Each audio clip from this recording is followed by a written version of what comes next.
Alors, L'étoffe des géants de Bernadette MacDonald, qui est paru en juin 2017, pardon.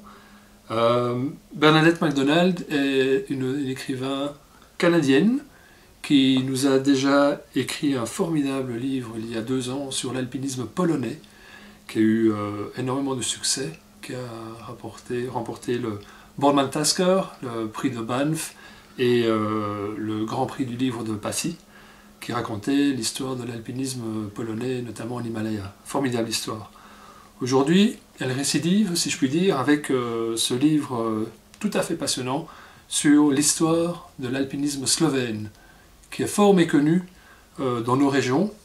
L'alpinisme slovène, qui est pourtant l'un des plus remarquables par les performances que ces alpinistes ont réalisées dans les années 70, 80, 90, notamment en Himalaya, où ils ont ouvert des voies et réalisé des premières de portée internationale qui les ont mis vraiment au pinacle des plus grands himalayistes.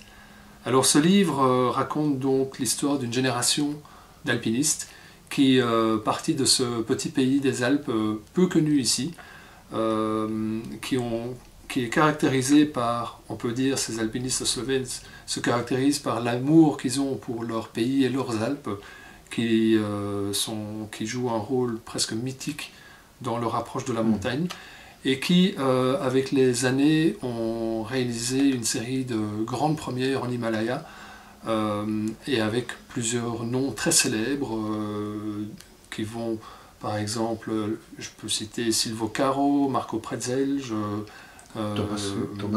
Thomas Soumar, bien sûr, Tomo Sezen, certains alpinistes plus controversés que d'autres, comme dans beaucoup d'histoires.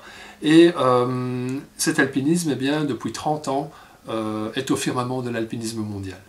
Alors, parmi les grandes réalisations himalayennes de ces Slovènes, on peut citer la première ascension directe de l'arête ouest de l'Everest, la face sud de la Guiri, la première de la face sud du Makalu, des ascensions absolument extraordinaires à l'époque, et réalisées dans des conditions très compliquées, parce qu'il ne faut pas oublier qu'à l'époque nous étions en Yougoslavie, que c'était derrière le rideau de fer, que ces gars n'avaient pas de moyens, et que donc ils ont dû faire preuve d'une ténacité et d'une volonté absolument hors norme pour pouvoir réaliser de tels exploits. C'est ce qui caractérise également leur approche de la montagne. Alors, ce livre de Bernadette parcourt toutes ces années, je dirais une trentaine d'années de l'histoire de cet alpinisme slovène, à travers un portrait de ses différents protagonistes, et avec un fil conducteur très particulier qui est un livre hors norme qui a été écrit par l'un d'entre eux, qui s'appelait Nešk Zaplotnik. Alors Zaplotnik, c'est le gars que vous voyez ici au sommet de l'Everest, après avoir réussi la directe de l'arête ouest. Arrivé au sommet de l'Everest, et ce gars est mort très jeune, à 31 ans, au Makalu, et il avait écrit ce livre qui s'appelle, traduit en français, le titre c'est Le chemin ou La voie, et qui est une histoire très profonde qui raconte son approche, son ressenti, ses sentiments par rapport à la pratique de la montagne. Et ce livre, au fil des années, est devenu une véritable bible pour tous les alpinistes slovènes, quelle que soit leur origine, quel que soit leur âge. Il est très étonnant de voir que des gars qui grimpaient dans les années 70, comme ceux qui grimpent aujourd'hui, les jeunes générations, sont marqués profondément par ce qui est écrit dans ce livre. Et c'est vraiment un lien entre ces différents alpinistes. Et donc, Bernadette MacDonald, dans ce livre, prend ce récit de Nešk Zaplotnik comme fil conducteur pour raconter toute cette histoire de l'alpinisme slovène au cours de 30 années d'exploration himalayenne notamment. Alors moi, c'est le deuxième livre de Bernadette que je traduis, et celui-là, pour moi, il est encore meilleur que le livre de l'épopée des Polonais. Et manifestement, elle s'améliore à chaque livre.